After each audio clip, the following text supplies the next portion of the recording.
Okay, we're live. And today is Monday the what? 13th? 14th. No, it's Friday. Friday. You almost fell for that, didn't you? Friday the 13th. Friday the 13th. Ooh, I didn't realize that. Quote number 28, if you cannot do great things, do small things in a great way.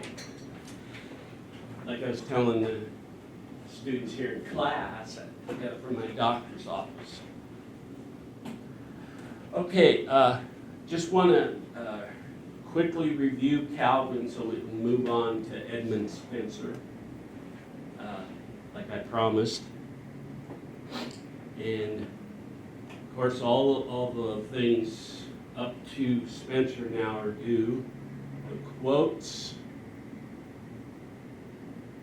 I think everybody has in, but double check your grade. I know you two have them in. Okay, in review, these are the 4 chapters, as they call them, the institutes, I call them, or the steps. The first one again was knowledge of God and ourselves.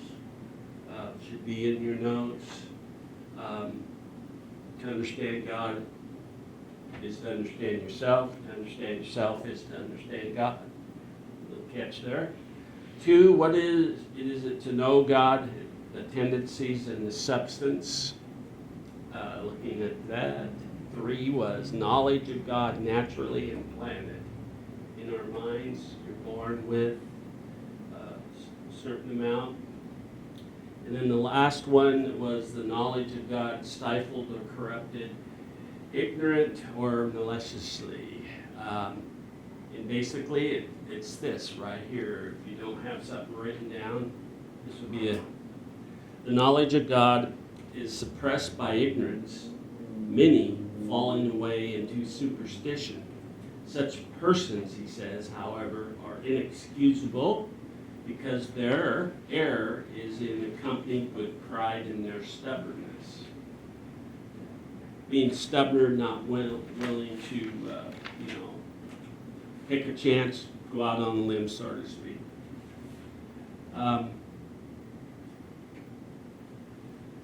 He says also, the last thing, just something I wanted to add, that the wicked never willingly come into the presence of God.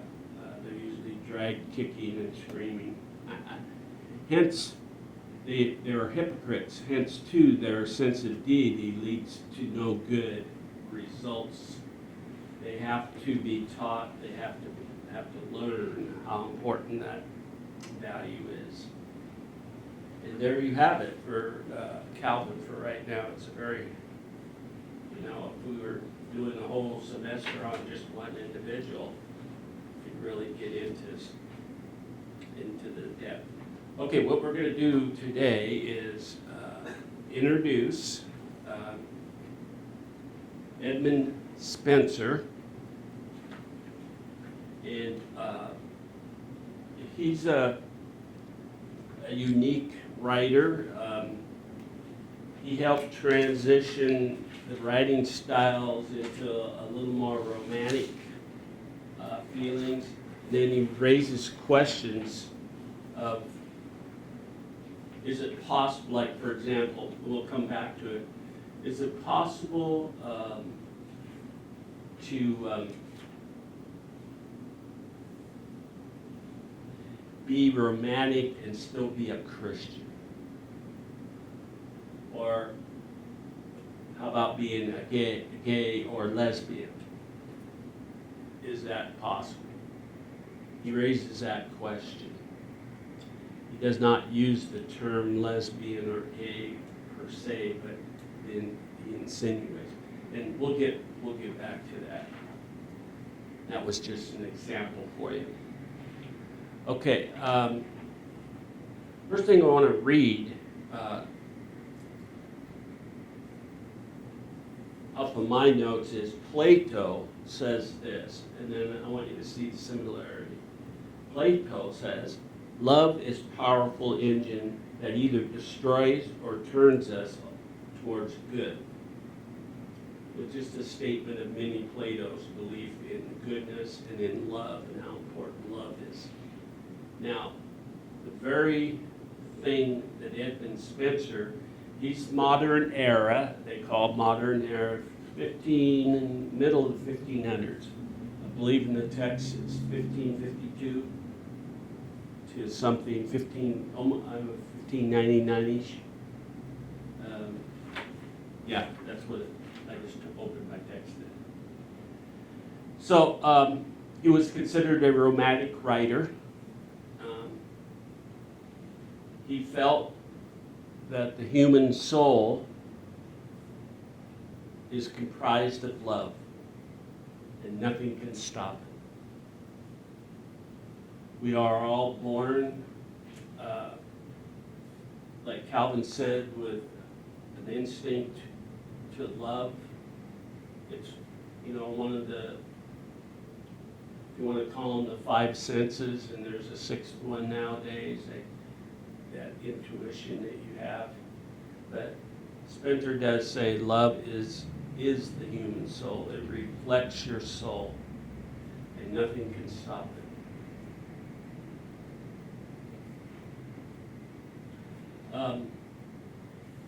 Now I prepared a list of things for you to write here, so let's just go ahead and do that. Spencer reminds all Christians that they can be virtuous and be empowering and be holy and still have fun. You can still go out and have some fun. You don't have to be stoic, blah, blah. It's okay. It's okay. Your virtues are part of your soul. As long as you remember, love is the most powerful one, and then God is within that. Can you go through that list again? Say it again? Can you go through that list again? I didn't hear you. Can you go through the list again? Okay. He reminds all Christians that they can be virtuous, empowering, holy, and still have fun. And then I added those other comments about love and God.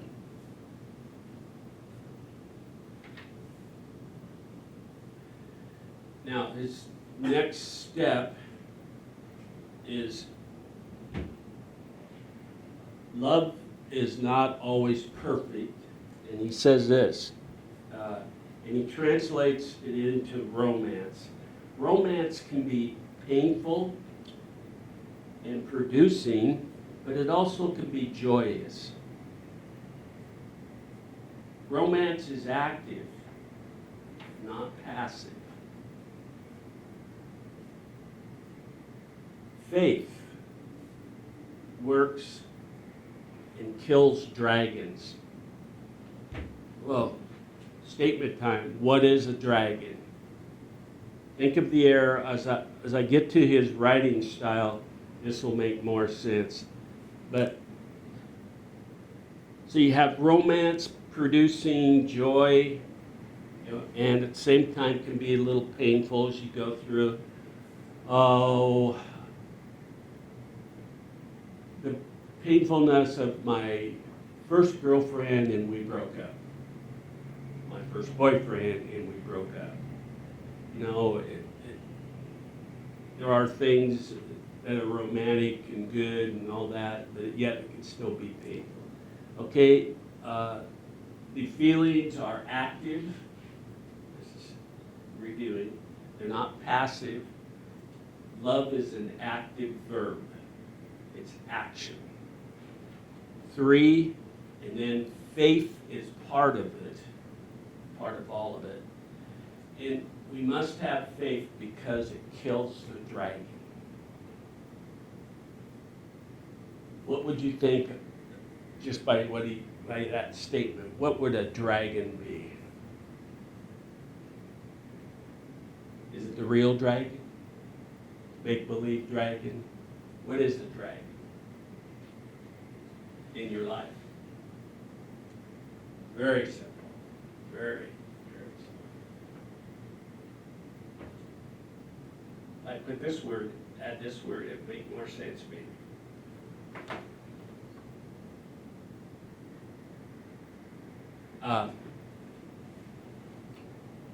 Dragon is a lot of times associated with a demon. Those demons in your life. What is the dragon in your life? Do you have more than one? Or if you like the word demons, I have a bunch. You know, and I fight like heck to keep them out. Once in a while, I'll just be driving down the road and something happens, somebody does something, you know, and that thought pops into your mind, like, get out, stop that. Stop thinking that, Larry.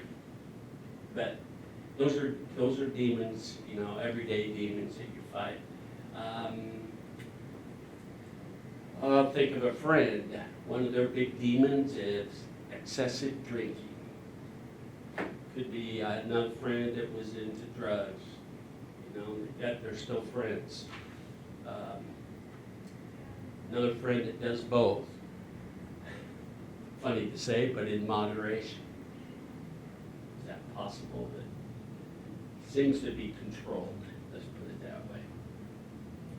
But anyway, he says again, and romance is powerful and it's producing. It can be joyous, and it can be painful. 2, it's an active verb or an active action, and faith must be included in it. Okay, he goes on and says these things. We, meaning us, we can go on adventures at any age. Now, here's what he considers some adventures.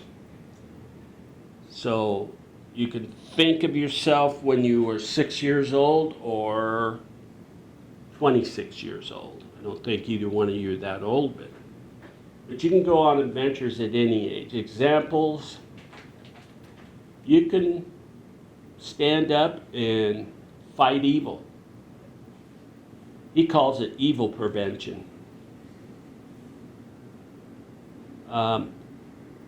These ventures, I think after I read them, you'll see that they're aimed at the purpose of not only what God puts into us, but what we should do to help others. Next one, poverty, to fight poverty. You can go on these crusades or ventures, and his writings reflect this, by the way, you guys. Slavery, he talks about. To abolish slavery. There's different types of slavery, but there's examples of slavery, but slavery is slavery. You can be a slave to yourself, you know that? You can have those, and I do this, so I don't know if I'm a slave to this. Every morning, my wife's already up, I make the bed. So if I don't make the bed, I'll come back later to make it. But I'm a slave to bed making. Okay, another one, another adventure, creating beauty. Maybe you're a painter or an artist, or creating beauty. I often look at it just by your disposition. This is why I love having students in class, where I can see them and communicate by body language and looking into your eyes and your facial expressions. But that's beauty. He also adds this, lovers, to be wooed. I wooed my wife yesterday. She was hard at work at the office, and I took her a rose. Just bought a rose and took it to her office. So that's woo-woo. And it's atta boy, Larry. Silly, but it's an adventure. And he points out this last one, and he calls it children to be raised. And that reminds me of another video song that I'll play later, but it goes with the saying that I have on the board over here. And I need to read that. I read it to you before. But, whoa, you okay there? It's about language and wisdom and knowledge. About having children as you marry or whatever. Teach your children well. Teach your children's children. And we all have something to lose if you don't. It's that kind of feeling that he has and the importance it has. Okay, now, the big kicker or the big key statement is this one. Spencer says, happiness is found in 3 areas that must flourish in order to have our life fulfilled. Now, he leaves out the word God, but I know he doesn't mean it that way.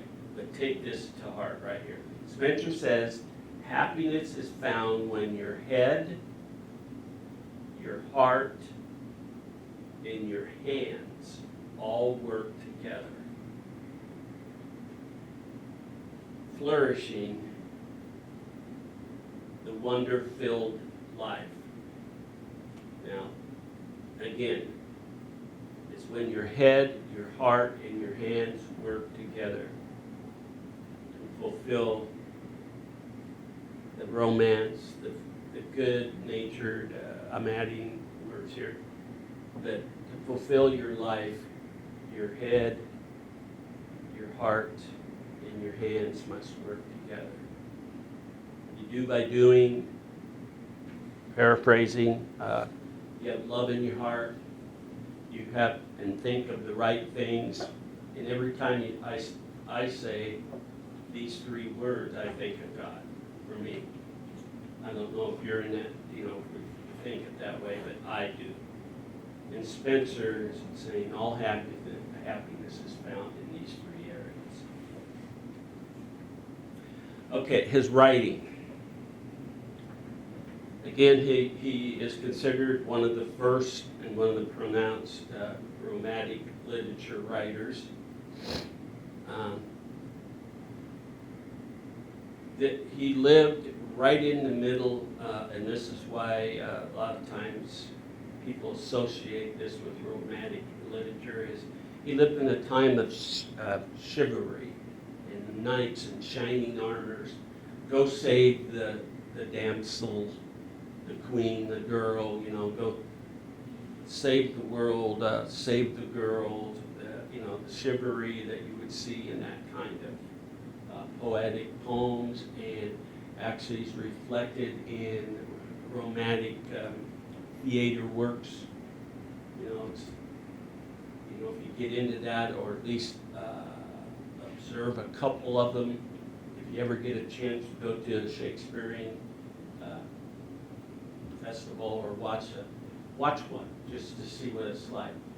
And that's why his writing of the Fairy Queen is hard for beginners. That I call them misspellings, but and we're just going to do one little search thing on it. But as you read it, it's just read parts of it. In the story plot that it has is created, and I'm going to help you do that. Okay, with that in mind, when he writes The Fairy Queen, I'm not sure what page that starts on for your information. Way back on page 256. Again, they're done in cantos, step 1, 2, 3, and it is a poem, but it's a distinct story. In Fairy Queen, you should write this out because it's not spelled like you would think fairy would be spelled. You can get it from the book too. Faerie, and then adds an E on Queen, Queene. Now, a lot of literature and writing in this period of time have extra letters or letters taken out but mean the same thing. Don't ask me why the segment is called Fairy Queen. Why? Well, one of the things, a lot of the philosophers we looked at, there's always a lady, the lady philosophy, lady, there were reference to that. And it was the way to express yourself, but it was also just the way things were done. Why it wasn't called a he, is you can decide that. Okay, quickly finishing this part. This is, the Fairy Queen is a voyage, just like a lot of others. It's a story of a voyage, and you're going to meet characters, you're going to be at places, just like past people that we've studied. And there's a vessel that you are on. Is it a ship or is it something else? These are going to be questions you're going to answer. We'll try to finish in 2 minutes here. Who is UNA? Una? Ona? These are symbols. What do they symbolize? In this story, who's the dragon? So these are the kind of things you're going to look for. He actually talks about St. George, who was a special person in history, but the story plot line, it involves around this time of year and who is in charge. Okay, we'll stop there, but think about the different dragons, because the next time we meet, let's see, it'll just be you on Monday, right? You'll be at work. So you'll have to pick it up the old-fashioned way or call this guy. But when we're going to talk about the different people and what they represent, and the era of history is critical. You're not talking, although you could translate some of this into modern day, but who would be the big dragon right now? I mean, we got lots of dragon in politics, lots of dragons. So keep that in mind, and that is the whole purpose of people actually writing stories to represent things. All right, let's turn off the machine. I'm going to turn off the sound. And I want to give Audrey